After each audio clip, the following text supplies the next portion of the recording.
Eu queria perguntar qual o projeto político do Quero para a universidade, para a Faculdade de Letras, e também perguntar por que a maior parte da gestão, não estou falando totalidade, porque o centro acadêmico eu sei muito bem que não tirou uma posição com relação à eleição de reitor, mas a grande maioria dos que estão no centro acadêmico, que era da antiga gestão do centro acadêmico, apoiaram o Levi, que era a continuidade dessa gestão do Aloysio, que precarizou muito a universidade, que é essa gestão aí do alojamento com rato na caixa d'água, é a gestão do curso noturno sem bandejão, é a gestão que faz uma ciclovia ao invés de priorizar aqui as verbas para a Faculdade de Letras, para os estudantes, para a assistência estudantil. Queria perguntar por que a maior parte da gestão Quero apoiou esse candidato e qual o projeto político.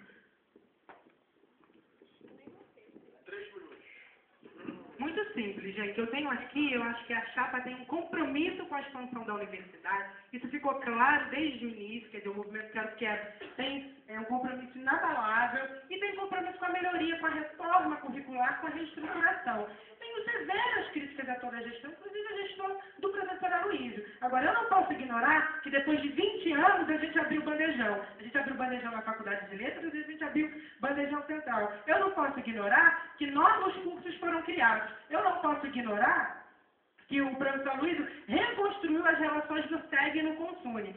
Por conta de tudo isso, e é claro, eu não podia me esquecer da cereja do bolo. 500 professores que o professor Aloysio garantiu com o Reúne, que como eu falei, é um problema complicado, mas garantiu que esses professores fossem professores de dedicação exclusiva. 500 concursos a gente conseguiu fazer. A gente tem hoje mais, na verdade, a expansão da Universidade de Letras, pelos últimos números que eu tive, ela reduziu a relação professor-aluno. Então, eu não posso me furtar fiquei nervosa, de me integrar no debate da reitoria, no debate dos rumos da universidade. Agora, se eu não apoio um candidato, se eu não tenho uma posição, que é aquela que eu acho a mais acertada e a mais correta, quem eu vou eleger para reitor? Não se engane, quer dizer, o discurso de votar nulo ou de não votar, não é um discurso de protesto, é um discurso de estar se eximindo e estar deixando a responsabilidade passar. Quem vai dirigir a universidade caso nenhum candidato entre? O Carlos? Eu? Isso é ridículo, a gente precisa disputar o projeto precisa aparecer. Esse é o compromisso com o professor Carlos Levi de abrir o bandejão noturno. Ele me garantiu, se não abrir, a gente faz motim. Aí sim, é justo, e aí a gente vai lá e ocupa o gabinete do reitor. Tem que abrir, eu tenho que ter posição, tenho que ter programa e tenho que ir para cima do professor e de quem quer que seja para uma universidade melhor.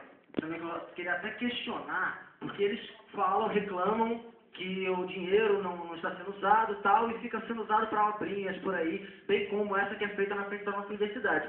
Eu queria lembrar que essa obra é uma obra de acessibilidade. Se acessibilidade não é assunto sério para ele, temos cadeirantes na universidade, desculpa.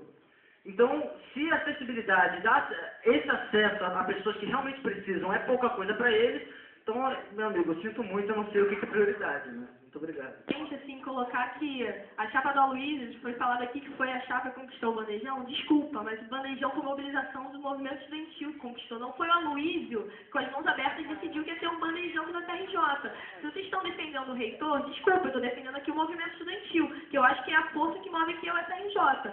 Estão falando aí, o Aloysio aumentou as vagas dentro da universidade, o Aloysio conquistou o bandejão. É a mesma gestão do Aloysio que deixou os estudantes no alojamento com as bolsas atrasadas em pleno Natal, os estudantes tiveram que passar o Natal dentro do alojamento porque não tinham bolsa, não tinham dinheiro para sair do alojamento. É a mesma gestão que deixou o alojamento com o rato na caixa d'água e não fez absolutamente nada durante todo esse processo de precarização do alojamento para resolver. Se disseram que apoiaram o Levi é a mesma gestão que está aí defendendo o alojamento pago. Por que a gente tem que ter um alojamento pago dentro da universidade? Por que a gente não pode ter? Está no programa dele, quem não leu pode ler. Ele claramente está defendendo o alojamento pago. Eu queria apontar uma questão que também foi pautada aqui, sobre a questão dos professores. Para quem não leu o plano diretor, eu acho que deveria ler, porque está colocando que até 2020 vai aumentar número de estudantes é uma quantidade, o que é fundamental de expansão da universidade, mas o número de professor vai aumentar muito menos em relação à proporção que a gente tem de professor hoje. Ou seja, vai ter muito menos professor para muito mais estudante. Carlos, está balançando a cabeça? Vou te apresentar o plano diretor para você ver os dados da reitoria. Aí você vai balançar a cabeça positivamente para entender.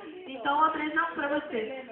Então, essas questões que eu queria apontar sobre a universidade, assim, sobre a questão dos reitores. Agora, em relação à obra ali da frente, que me foi falado, não foi que era uma obra de acessibilidade, que era uma praça na frente da letras. Uma obra de fachada, ou seja, uma obra que não vai servir de absolutamente nada para os estudantes. A gente sempre defendeu obras de acessibilidade, principalmente lá no serviço social, que a gente tem cadeirante lá, e o serviço social só tem escadas, os estudantes têm muita dificuldade de acesso, a gente defendeu obras lá, e não vem com essa falar que a gente não defende obras de acessibilidade, que é um absurdo. Você até desculpe a gente ter estado muito exaltado, porque é tanta informação desencontrada. Eu li o plano diretor, ou seja, uma PA, quer dizer, sai de 12 para 13 a relação professor-aluno, que é pífia, e é uma PA, não é uma proporção primária. Eu ouvi isso de um matemático. Se você me apresenta argumentos matemáticos aí, a gente, tudo bem. Em relação ao atraso das bolsas, realmente, assim, conversei com o professor Milton Flores e ele falou que as bolsas atrasaram porque não havia, porque a projeção, a expectativa da universidade de receber, gastou-se demais e não recebeu e precisou pagar. Mas, na verdade, pela que eu soube, os alojados receberam a bolsa, sim, um pouco depois, um pouco atrasada, mas receberam a bolsa. Agora... claro, o bandejão é mobilização do aluno, né, mas ele precisa também de vontade política do dirigente, né, não sejamos hipócritas e ingênuos.